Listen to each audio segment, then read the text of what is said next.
Ladies and gentlemen, Violent Games here.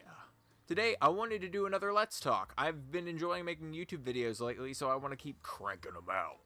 And today, I wanted to talk about one of my favorite things in gaming, and that is the Forza defense. This is something I've had to put up with from Xbox gamers for years. Since the consoles actually came out, this is a defense I've constantly got throughout the entire generation.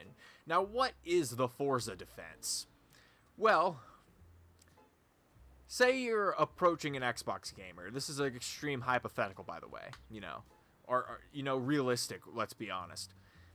And I don't know how this gets brought up, but basically they'll be like, Violent Games, why don't you like the Xbox? Why do you hate on the Xbox? And I'll always reply, because they lack exclusive content. And the Xbox fanboy will reply to me. He'll be like, but Forza. And then he'll dab and do a Fortnite dance. This always happens. No. Okay, look. The point is, every time I try to tell Xbox fanboys they don't have exclusive content, they always bring up Forza as a defense to this. And this argument drives me crazy for so many different reasons. One, because I have to hear it every year. Two, because the argument is always just as absurd every year. It never deviates. But let's get into the real reasons. I mean, first off, the argument is self-defeating. When you only can bring up Forza as a defense for, exclusive content to your console, you're admitting defeat already, because you're only bringing up a single game every year, and I'm tired of the argument. So that's the first point. And another point is I need to add this to the conversation, is that nobody said Forza was a bad game. I don't know how this comes up in the conversation, but somehow they'll always go off as if I said Forza was a bad game. I understand Forza isn't a bad game. In fact, I think Forza is probably the most, interesting modern racing game out there. But there are some caveats with that as well. I mean, first off, racing games inherently are a niche genre. Just like puzzle platformers are a niche genre. While I enjoy puzzle platformers, other gamers don't. And I don't know why these fanboys can't really see that Forza is kind of a niche game. Even if Forza was the best racing game ever, I honestly wouldn't, or it honestly would not pique my interest. I'm just not really into racing games. I never have been. I don't find them very engaging. I'm not really into cars, and therefore I'm not really into Forza. Forza is really all about those things. But I'm not going to sit here and pretend like everyone wants to play The Missing, for example. It's probably the gameplay I'm going to be featuring in this video, by the way, to trigger everyone, because I'm not playing racing games. Talking about a racing game. But yeah, it's a niche genre, and not everyone is into it. And here's another thing.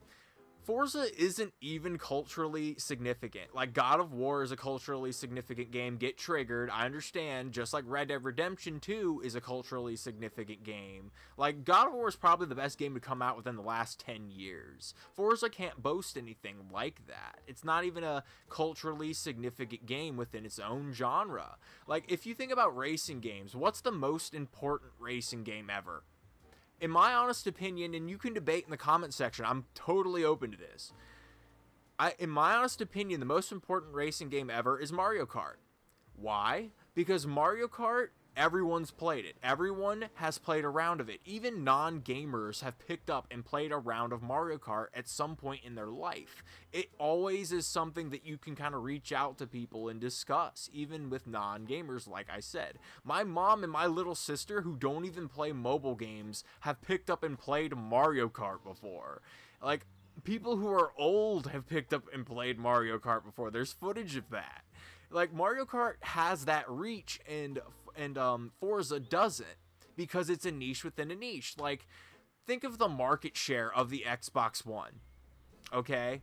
And think of the best version of Forza. Think of the best version of Forza, which is 4K 60, which I think is pretty significant. I don't think that's something to completely write off as not, culturally significant.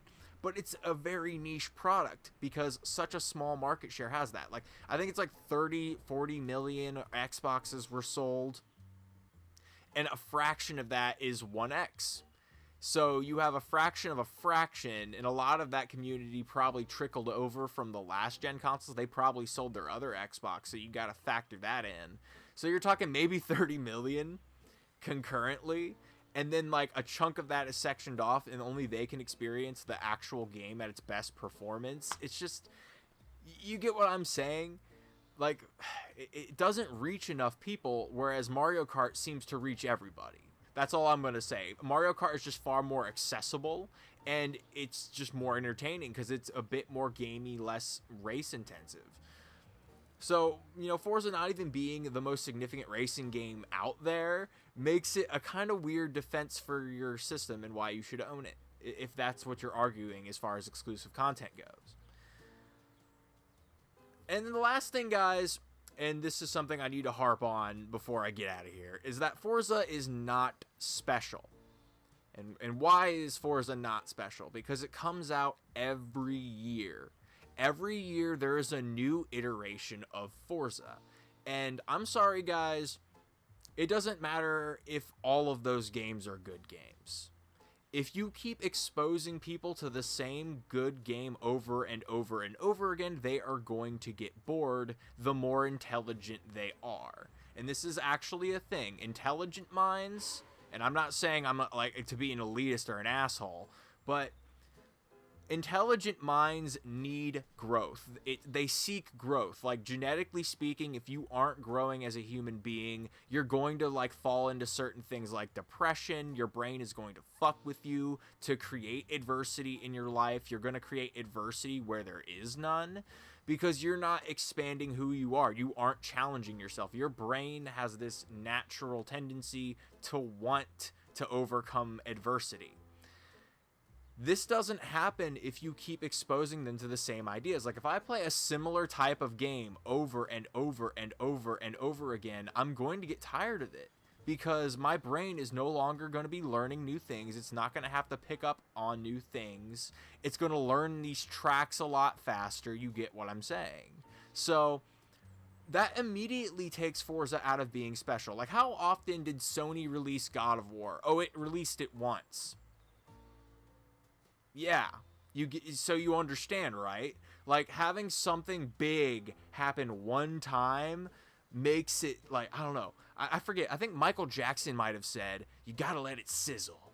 You gotta let it sizzle. And when you keep just throwing new shit into the pan, you're never going to get anything cooked. It's not embedded into your mind as anything that's, you know, special. And God of War is a game I'm going to be talking about for years. And Marvel Spider-Man is a game I'm going to be talking about for years, because we don't get them every other week. We don't get them every other year. So Forza being such an oversaturated series removes any impact any individual Forza game can have. I'm going to leave you guys with that. I mean, Forza, I'm just tired of hearing the Forza defense. And you know what, before we get out of here, I'm gonna defend the Xbox One again. I'm gonna try to be the devil's advocate, because there are arguments to be made for the Xbox One X, but for some reason the community doesn't seem to want to make them. It's kind of weird. But really, the arguments for the Xbox One X is an amazing backlog, you know, the Game Pass. And then the other appeal is that right now you are getting the best third-party experiences compared to the PS4. You're getting the best at-home console experience, which is something that you can argue. Me being a PS Pro owner and seeing how that checkerboard 4K makes some games look way more beautiful, I'm open to the idea that it is kind of cool that you guys have the best version of Red Dead Redemption 2, for example. Those are the things you should be talking about. But instead, you're trying to defend your console with pathetic things like Sea of Thieves and Forza.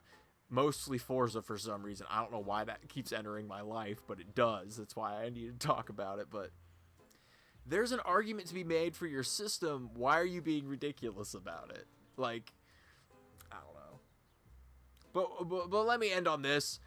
Guys, I want to reiterate a point that I've said in previous videos, is that I do not hate you if you are an Xbox gamer. I don't know why people get it twisted. They think because I don't like their machine, or I insult their machine, or even make fun of some members of the community base, that I hate you for some reason. That is not the case. I think as gamers, I find you more approachable than I would anyone else, because we have that in common, and I would like to think that gamers have respect for each other. Maybe I don't know, I'm in a fucking fantasy land.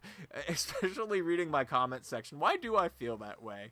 I don't know. I like the sense of communion anyhow. Maybe that's what I'm hoping for.